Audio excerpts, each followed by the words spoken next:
Premier tir de l'année et premier succès pour le centre spatial guyanais. Le lanceur italien Vega a réussi la mise en orbite de 5 satellites grâce à un système de bus utilisé pour la deuxième fois par l'agence spatiale. Écoutez, c'est une réaction de satisfaction. C'était une mission très importante puisque c'était le retour en vol de Vega.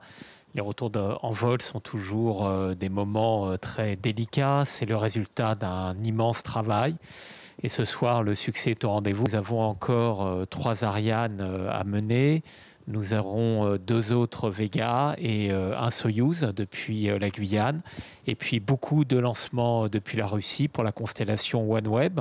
Donc au total, nous ferons plus de lancements que 7 vols, mais nous en ferons 7 depuis la Guyane.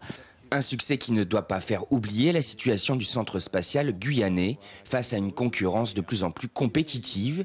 Financée à 75% par l'Agence spatiale européenne, celle-ci a renouvelé son financement pour opérer une modernisation du site.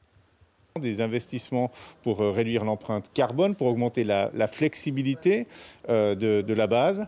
Et à cela, nous avons à cette période 2020-2024, ajouté 100 € pour la modernisation de la base, donc un montant qui dépasse les 500 millions, 512 pour être précis, ce qui est un investissement majeur que les États membres de l'ESA ont pris pour le CSG.